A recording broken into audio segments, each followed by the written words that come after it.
হঠাৎ রাত্রে 2টা 3টা আপনার খামারের গবাদি পশুর শখের প্রাণীর পেট ফাঁপা, আপনি করবেন কি বা আপনার করণীয় কি? আমাদের খামারে আমরা যেমন থার্মোমিটার বা প্রয়োজনীয় ওষুধপাতি রাখবো, ঠিক পাশাপাশি এই যে নো ব্লড এবং ডিটক্স এসকেএফের এই মেডিসিনগুলো আমরা অবশ্যই রাখবো, কারণ এটা আমাদের খামারের গবাদি পশুর 30% জীবননাশের থেকে বাঁচায়।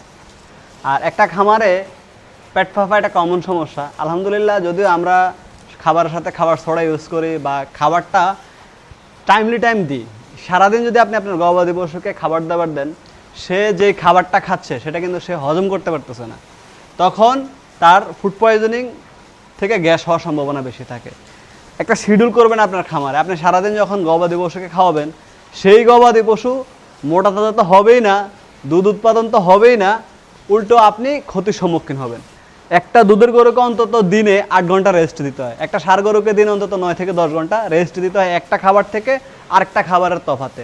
এতে করে সে যে খাবারটা খাচ্ছে, যে এখন যে ঘাসটা সে খেয়ে নিচ্ছে, এটা তার রুমেনে নেবে। গবাদি পশুর রুমেন চেম্বার হচ্ছে 4টি, আমাদের মানুষ হচ্ছে পাকস্থলী 1টি।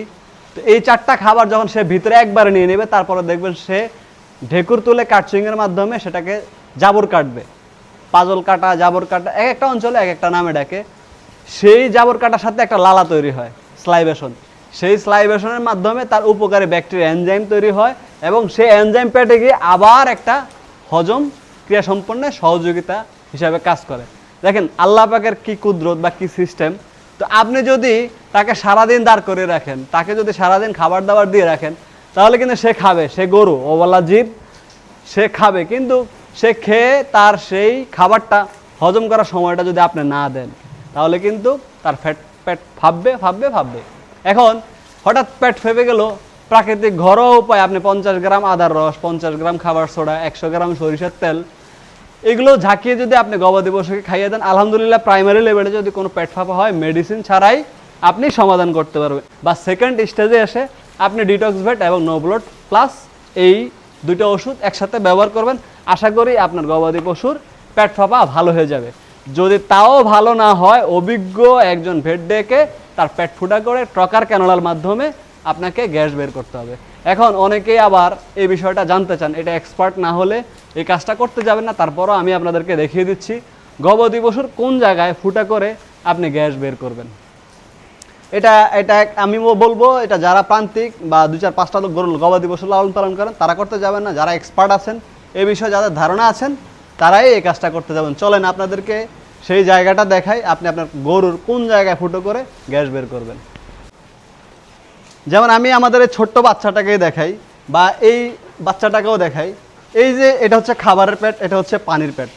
এখন আপনি যদি এই জায়গাটা ফুটা করতে হবে, এই যে ত্রিভুজ আকৃতির যে জায়গাটা, এই যে ত্রিভুজ আকৃতির এই জায়গাটা ট্রকার ক্যানোলা বা ভারী নিডেল, শক্তিশালী মোটা নিডেল দ্বারা যদি আপনি ফুটা করেন, এটা হচ্ছে লাস্ট স্টেজে, যখন তার পেটটা অধিক পরিমাণে ফুলে যাবে, সে শ্বাস নিতে পারতেছে না, আপনার গবাদি পশুটা মারা যেতে পারে, তখন আপনাকে এই কাজটা করতে হবে। একদমই ত্রিভুজ আকৃতিতে মায়া করলে চলবে না, তখন আপনাকে এই জায়গাটা পেটটা ফুটা করে গ্যাসটা বের করে 2 দিক থেকে এভাবে চাপ দিবে, গ্যাসটা বের করতে হবে।